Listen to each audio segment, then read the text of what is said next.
అంటే నేను చదివినప్పుడు నేను ఆశ్చర్యపోయాను అనమాట. అంటే మనం ఏంటి జస్ట్ ఒకసారి స్కిన్ కంప్లైంట్ వచ్చిందంటే ఆల్మోస్ట్ 100% క్యూర్ వచ్చేసింది అని అనుకునేవాడిని ఆ సెంటెన్స్ చదవడానికి ముందు వరకు.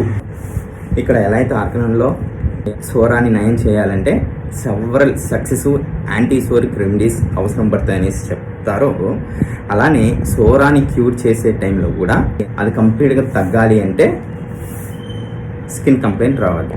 అది ఎన్నిసార్లు రావాలి ఎవరైనా చెప్పగలరా? ఆ క్యూర్ ఆఫ్ సోరాలో చెప్తారనమాట. ఆ సోరాని ట్రీట్ చేసే క్రమంలో అలా మల్టిపుల్ నెంబర్ ఆఫ్ టైమ్స్ ఆ ట్రీట్మెంట్ ఎలిమినేషన్ ప్రాసెస్లో skin complaints number of times రావాలంట.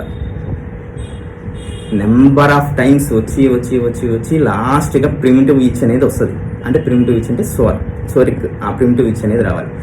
ఆ ప్రిమిటివ్ ఇచ్ వచ్చినటువంటి దాన్ని మళ్ళీ హోమియోపతికల్గా సిమిలమ్ ఇచ్చి తగ్గిస్తే అప్పుడు ఎసోరిక్ ఇండివిజువల్ అవుతారు.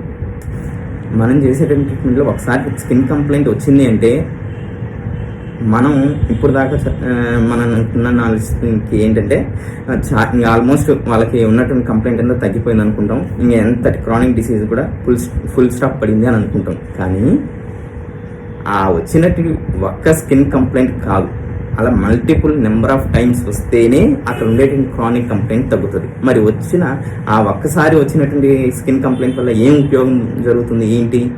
ఎప్పుడైనా కానీ మన ట్రీట్మెంట్లో హోమియోపతికల్ సిమిలమ్గా ఇచ్చినప్పుడు స్కిన్ కంప్లైంట్ వచ్చింది అంటే అక్కడ ఉండేటటువంటి క్రానిక్ కంప్లైంట్ని మిటిగేట్ చేస్తూ ఎలివేట్ చేస్తూ వైటల్ ఫోర్స్ తనంతట తానుగా కొంత ఇంటర్నల్గా పొల్యూషన్ని బయటికి పంపించేస్తుంది. అంటే అక్కడ ఉన్నటువంటి క్రానిక్ కంప్లైంట్ మొత్తాన్ని ఒక్కసారిగా తీసివేయలేకపోయినా అది రావటం వలన ఏ 20%, ఏ 30%, ఏ 40% అక్కడ ఉన్నటువంటి పరిస్థితులకి అనుగుణంగా ఎప్పుడైనా కూడా ఒక స్కిన్ కంప్లైంట్ బయటకు వచ్చిందంటే దాని ద్వారా ప్రయోజనమే జరుగుతుంది తప్పితే నష్టమైతే జరగదు. ఎప్పుడు హోమియోపతికల్ ట్రీట్మెంట్లో వచ్చి అండ్ నెక్స్ట్ దానికి హోమియోపతికల్ సిమిలమ్గా ట్రీట్మెంట్ తీసుకున్నప్పుడు మాత్రమే అది సత్ఫలితాలను ఇస్తుంది. అంటే నేను చదివినప్పుడు నేను ఆశ్చర్యపోయాను అనమాట.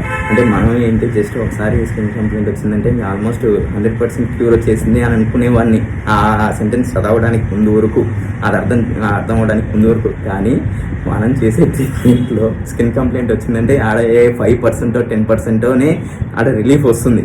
అలాంటి skin complaints number of times వచ్చి ఆ తర్వాత ప్రిమిటివ్ సోరిక్ ఇచ్ అనేది బయటికి రావాలి. అప్పుడు మాత్రమే సోరా అనేది తగ్గుతున్నారు.